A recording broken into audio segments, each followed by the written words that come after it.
wanted to show you, I don't know if you can tell in the video, but this is the importance of residue. So the wind has blown all these shucks and corn residue into the ditch here.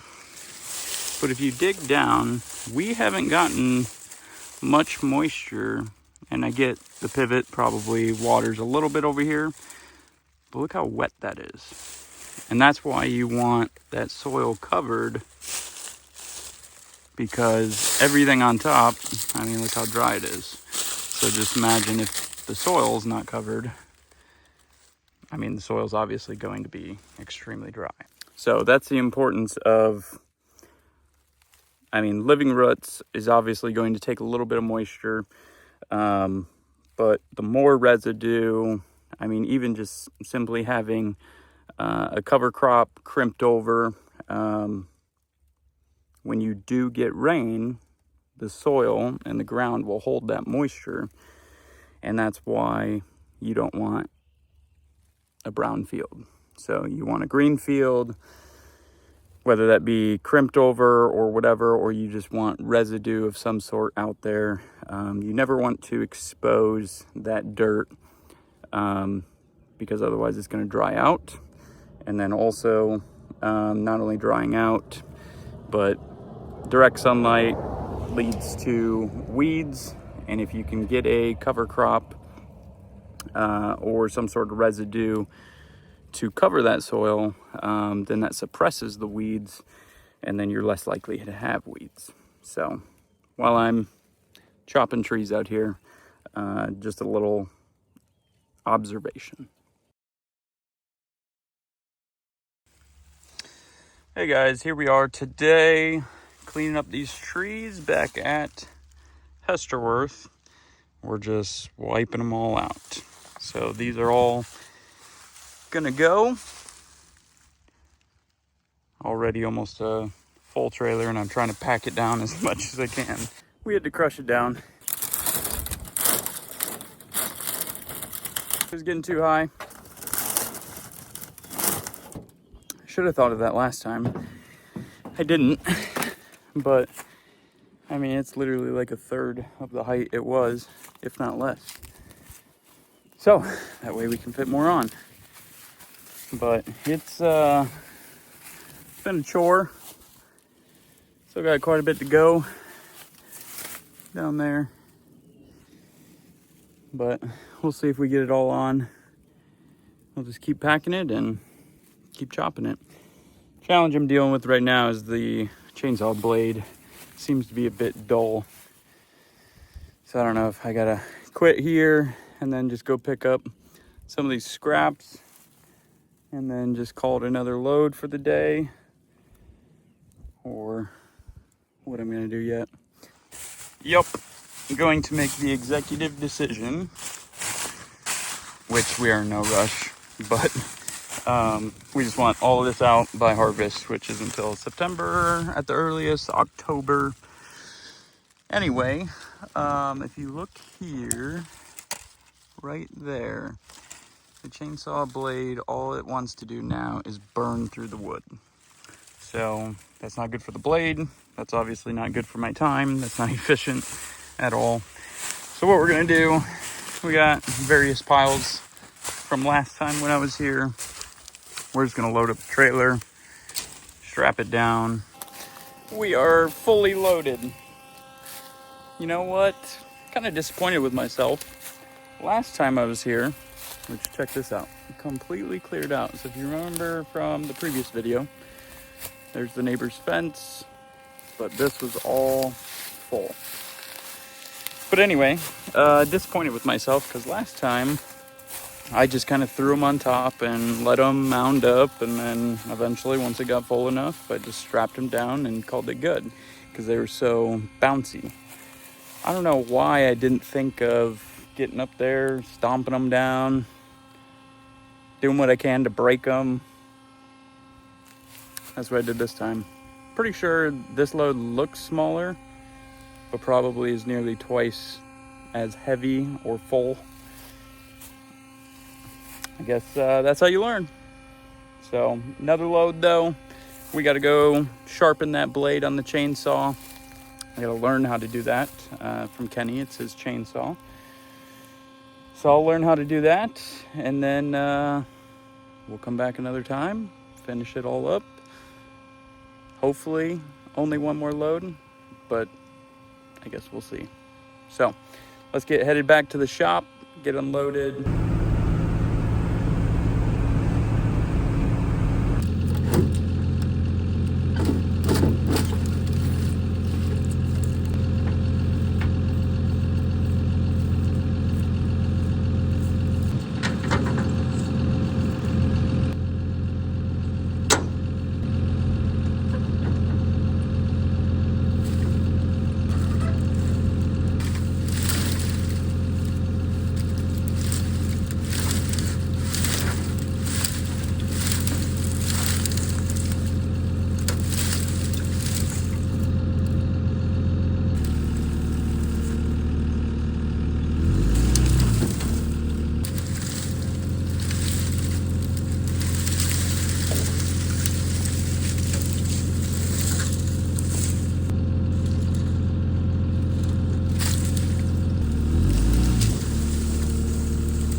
Okay, that tilt definitely doesn't help me,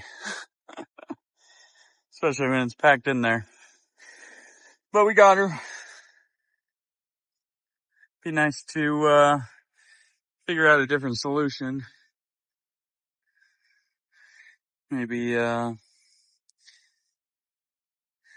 a bottom log or something and hook up to a trailer or a tree or something stationary and just pull away, and maybe the whole plow will go with it. I don't know. But all of this will be cleaned up here sooner than later. Reason we're putting it here is because it will be turned into something else very soon.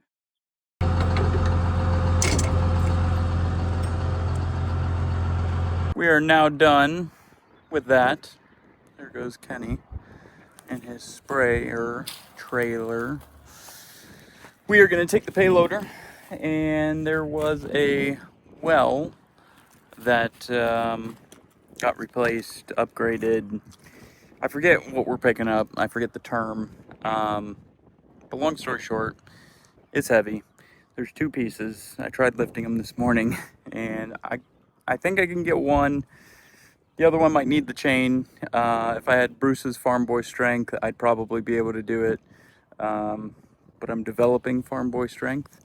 So with that said, we're going to take the payloader down about a mile or so and get these out of the field, because of course don't want to be running into them, don't want them just sitting in the field, because they still are usable as spares.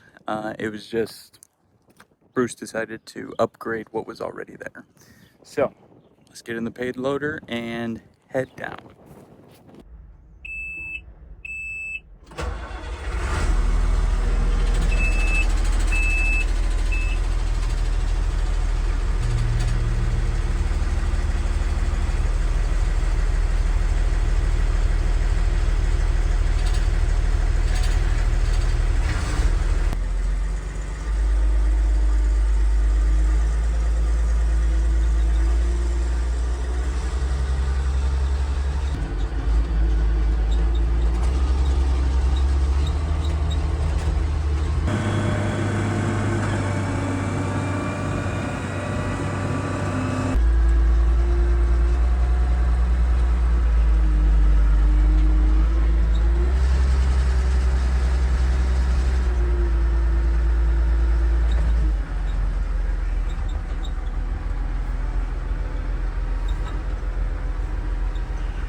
some of you may be wondering, why do we have a crack? And do we take care of our equipment? The answer is yes. Do we take care of our equipment?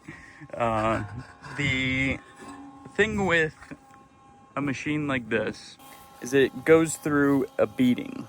Hauling manure, hauling dirt. We use this to take out trees, like massive trees that you wouldn't want to be close to them when it comes to using a chainsaw. So that's where we use this. So with that said, all it takes is one manure clod or dirt clod, and a windshield like that can crack that easy. So with that being the case, we do glue them. We do everything we can before replacing them, because if we replace them as often as they broke, it'd be a very extremely expensive bill. So they're not cheap to fix, but we do fix them. Okay, anyway, here we are in the wheat field. Wheat's looking good. It's gone through some challenges though. Quite a few frosty nights, freezing temperatures. Like I said the other day, I think we're just over an inch for the year of rain. Obviously you see the pivot behind me though. So thankfully this field has a pivot. It actually has two.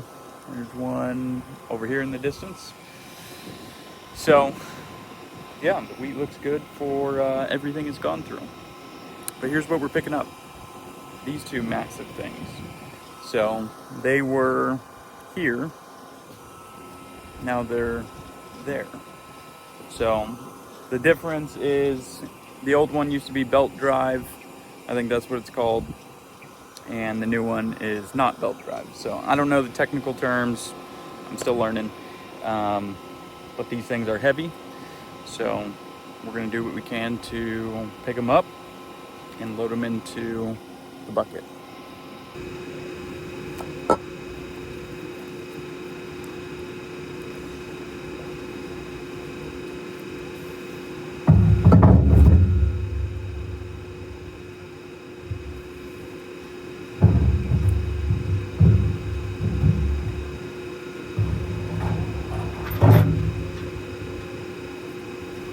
Okay, that's the light one.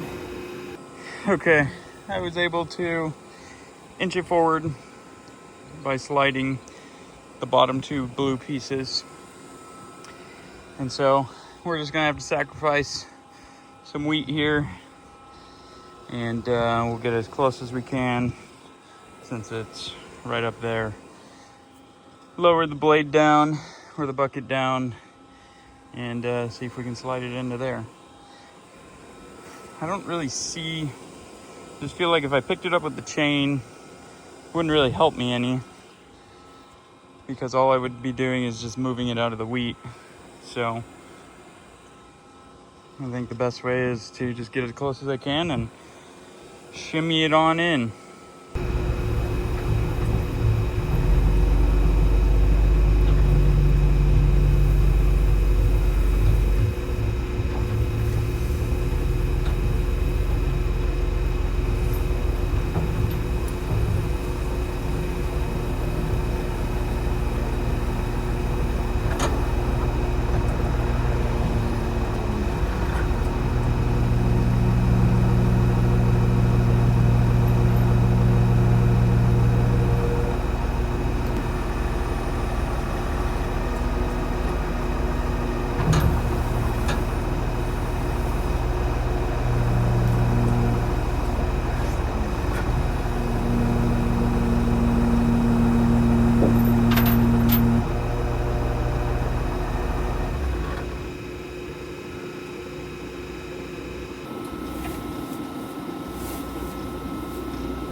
Okay, that'll do.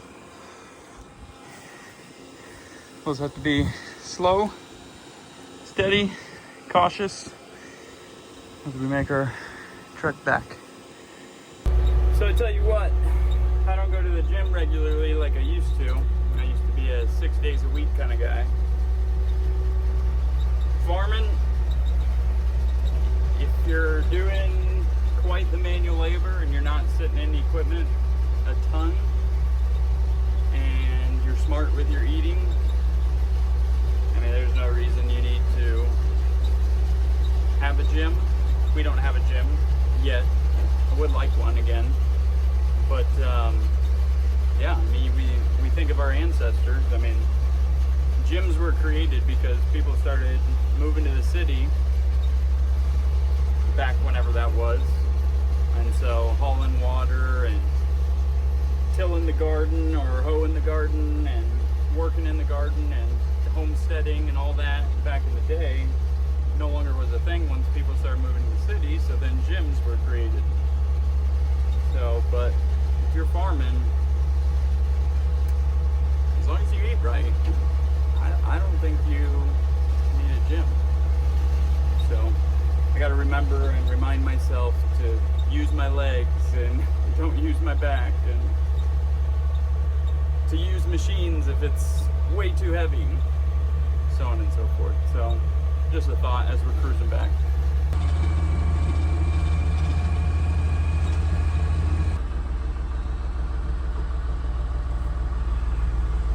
And they are unloaded.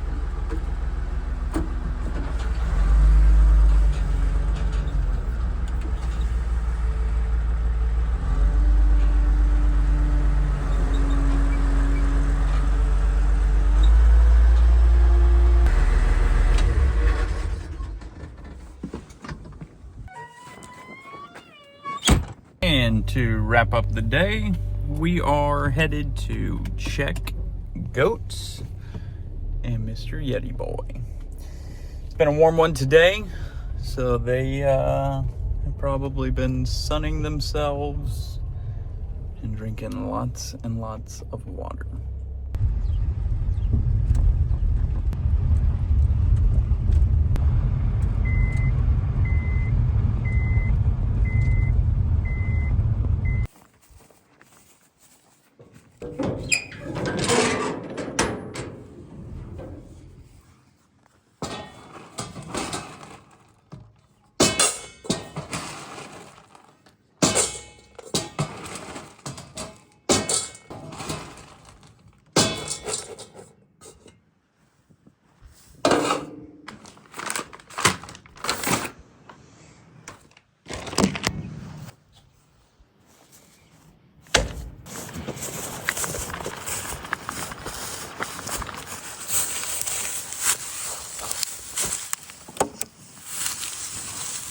Yeti Boy.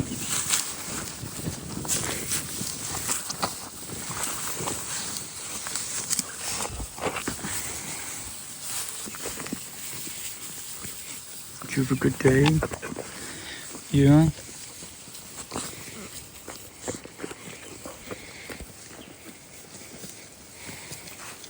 Should we take your food and hydrate it?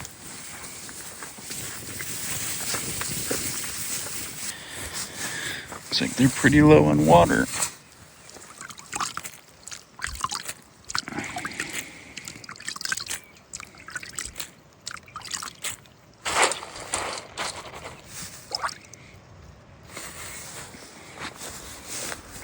Here you go, buddy.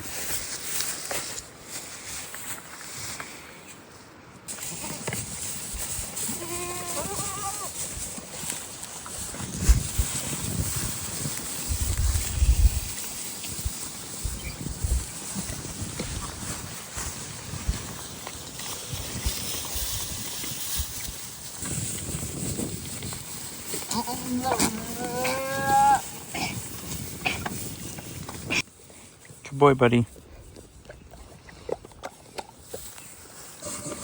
Nope, you missed one.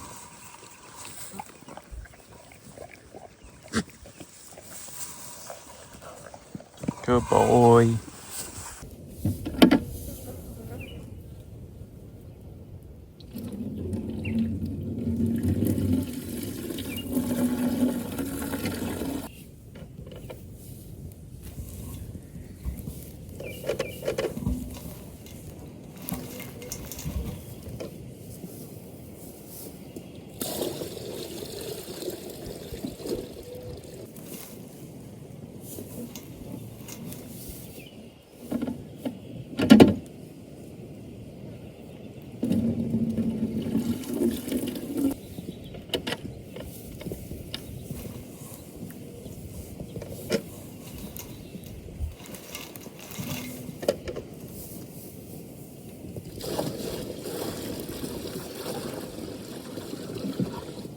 what I did is I just gave them enough water for tonight. This should be fine. Gave them an additional 8 gallons. Usually if this is full, they don't get through all of that in one day anyway, and this just has to last till tomorrow morning. So the idea is not wasting water. So, because then I got to make additional trips, and I already know they're not going to drink it all. So because I come down here often enough, this is how I've kept track of how much they go through of mineral, how much they go through of hay in the hay feeder, how much they go through of water, so on and so forth. So that's the idea as to how I'm learning. And so this will get them in the morning. Then whatever's remaining, I'll dump out, which the bigger goats can reach the bottom. The 3 amigos, this is why that's out. So they don't have the ability to reach the bottom without getting in. Now to finish setting up the fence here. So this fence, technically, this fence right here is a single spike, right there at the end. Single spike electric netting fence. So what I always do is I put my foot on it right there, make it tight, and then it's a lot easier with 2 hands, especially with how dry the ground is. I decided to get double spike because I can step on them, and to me that's much easier, especially one-handed, would be much easier. And they're more sturdy. So as you can hear, wind, we're in a very protected area, and we still get 20-30 mile an hour winds down here on those windy days. So when they're out there in the future grazing cover crops, it's a little bit more wide open, 40-50 mile an hour winds. We obviously, the highway's over there, so we obviously want something strong, something sturdy, that is still mobile, and obviously the double spike will do that. So this one's a little bit more flimsy because it is single spike, and then these are, I'm pretty sure these are more plastic versus the other ones are fiberglass. So I was much happier with the newer ones. They're more sturdy and durable. So I'm sure there's pros and cons to both. Which also, by the way, so you'll notice, if you've ever watched anybody else that's raising sheep or goats, you'll notice that these are a little bit higher than normal. And then the squares are a little bit closer. These are 3 inches versus I think they're 7 and even 12. The reason I chose to do that is because I was using what I already had. I already had these 3 strands because I was running chickens, and I used the fence more so as a long-term idea. I'm planning on laying hens in the future, and so they would be in a paddock with this fence, and then they would have their coop and everything in the middle as well, roughly about this size. So I was using what I already had, but the fence was more so for Yeti because the meat birds were in their chicken tractors. So it was more so to keep him in because we don't have a perimeter fence on this pasture. Just haven't put one in because it's just such a small pasture.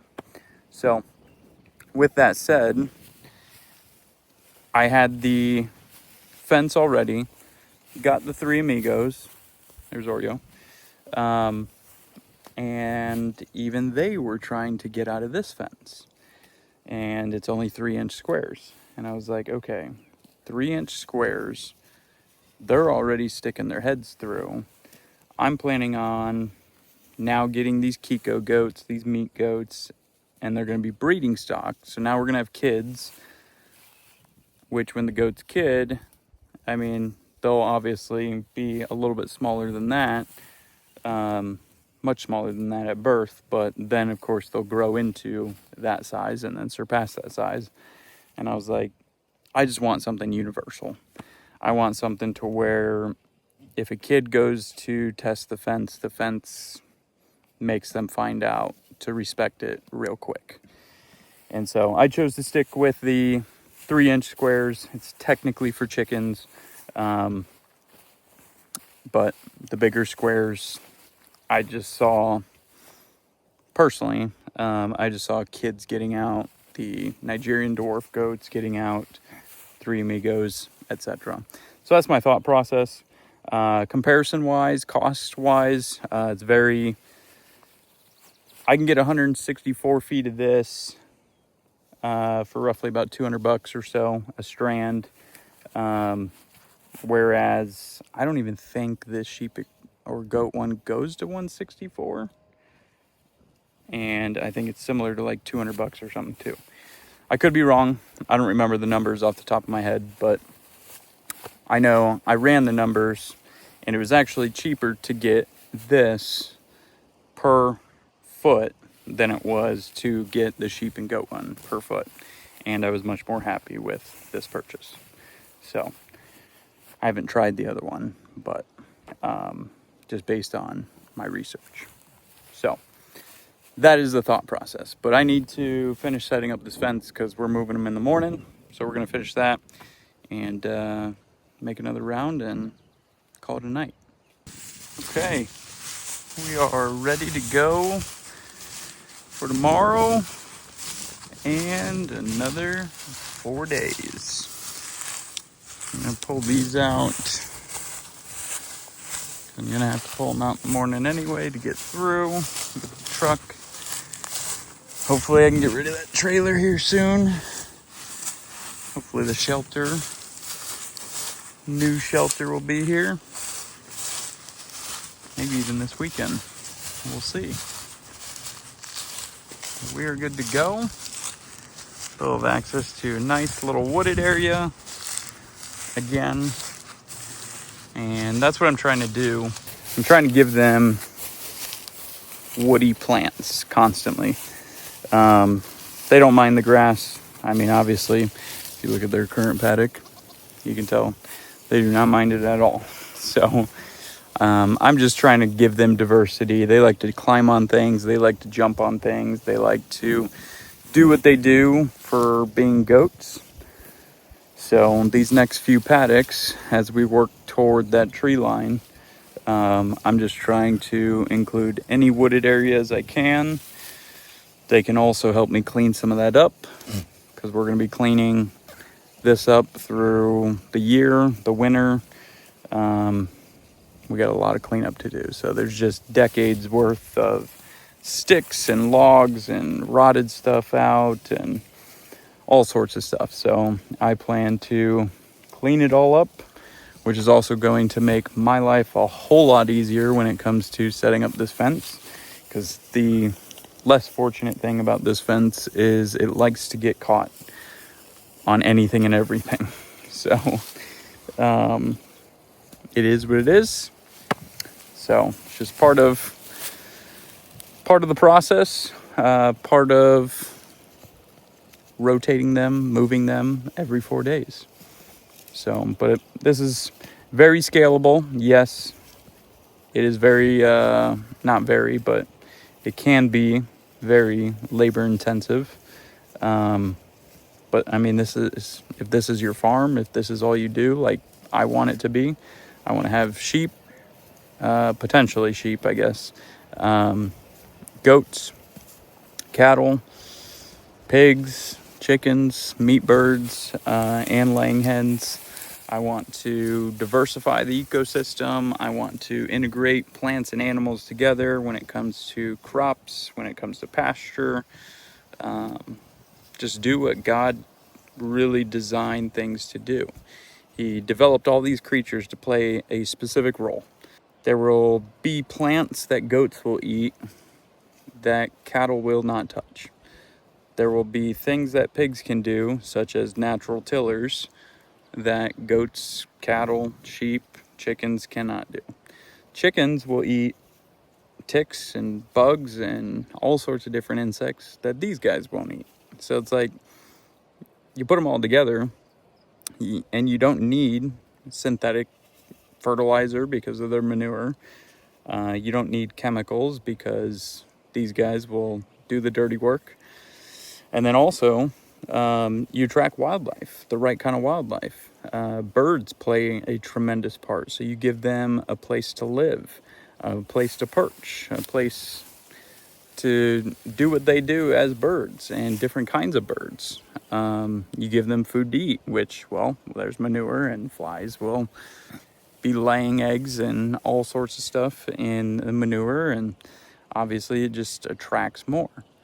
So some of the wildlife out here, hopefully we can get them to call this place home, and we use it with them, and we attract more deer, we attract more of the good. I don't want to attract more coyotes, because obviously they're going to go after.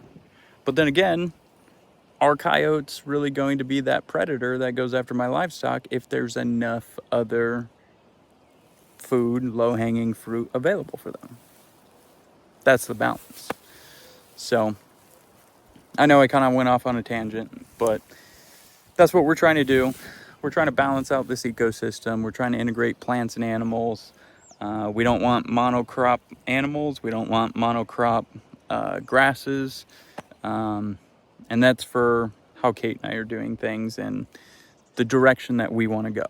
So the current family farm, yes, there is corn, and it's just corn out there. There is wheat, and it's just wheat out there. So hopefully, by experimenting here this year, that we can start to see some results and see a direction that we can go that will be better for the land, be better for the soil, be better for the animals, be better for the wildlife, the environment, if you want to go that direction, and just everything's connected. So why not? So with that said, my tangent's over. We're going to call it a night, end it right here. Goats are naturally hanging out in their favorite spot in their paddock, which is the wooded area.